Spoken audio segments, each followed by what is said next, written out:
Hi everyone, it's Pete here from the Pain Toolkit, and again I'm with Dr. Tim, and today we're going to be talking about pain medications. Hi there, Dr. Tim, how are you? Yeah, good, thank you. Yeah, fantastic. Dr. Tim, what's your take on pain medications? I know back in the day when I was on lots of pain medications, I didn't, in a long-term use, I found them quite challenging, really. But I know that was like 20 odd years ago. But where are we now with pain medication and around managing pain itself? Yeah, I think what I'm coming round to is that people themselves often have the biggest contribution to make. Pain medications, I have it in the back of my mind that actually we should in some way expect them not to work that well. Doesn't mean that I don't have any contribution to make, but the contribution that they can make, I think we have kind of over-egged a little bit.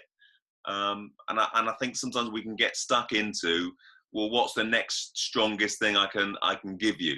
You know, we don't want to see people in pain. So the temptation as a clinician is to think, well, okay, you're on this, what else can we add in? Rather than focusing very much on what the person can do for themselves in terms of pacing themselves, things like that. So my feeling now is we need to keep it as effective as possible. We need to minimize kind of side effects. And we need to make it simple and straightforward. There's a lovely quote from someone, which is, you know, that sometimes when they have to go out, they have to take so many tablets with them. It's just like a constant reminder that they've got pain. Yeah. So really, when we're trying to do pain management, what we're trying to do is shift focus away from pain towards other aspects of life. And actually, if you've got to take, 20 odd drugs out with you for the day, it just doesn't help that.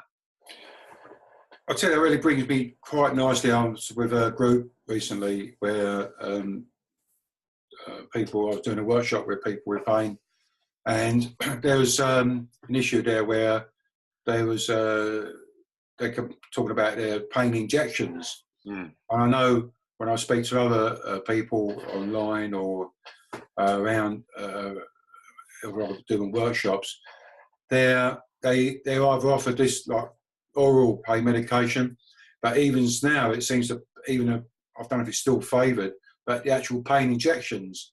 And for what I speaking to people, they say, yeah, well, I have pain injections, but they don't work for a long period of time. They're useful at the beginning, but then I need more and more of them, and they think, well, why am I taking this stuff? Why am I still having injections? So what's actually happening with the pain injections for pain management? Yeah, and again, I would say it's not specifically my area because I'm a GP. I'm in primary care, but I have worked in a pain clinic. My experience of when I worked in a pain clinic was that initially it'd be really tempting for me as a clinician to offer an injection or some invasive treatment because it in some way validated the person being there, and it kind of felt like, well, I want to demonstrate that I believe you and the severity of your pain, therefore I'm going to give you an injection. And I thought, and actually sometimes for a short period of time, that injection could really help that pain and that person. But, what you'd want is really for that person to use that time to rehab to the maximum potential while they're a bit more pain controlled. But the problem was, if people did have that experience, where it worked well, and that wasn't by all means everyone, but if people did have that experience where it worked well, they'd be really tempted to kind of go, well, can I have that again? And my experience was that the second injections didn't work quite as well as the first ones, and maybe the third ones didn't work quite as well as the second ones. So it did have a kind of a diminishing effect and didn't last quite so long, or wasn't quite so good. And sometimes people would say, do you know what, it was they didn't get it quite in the right place, or it was a different clinician, and therefore the temptation was to give another one and see if we could get it just in the right place. But my experience is that as people go on, generally, not everyone, but generally, the injections tend to work not quite so well. And I think what I'm trying to come around to is that pain is a long-term condition.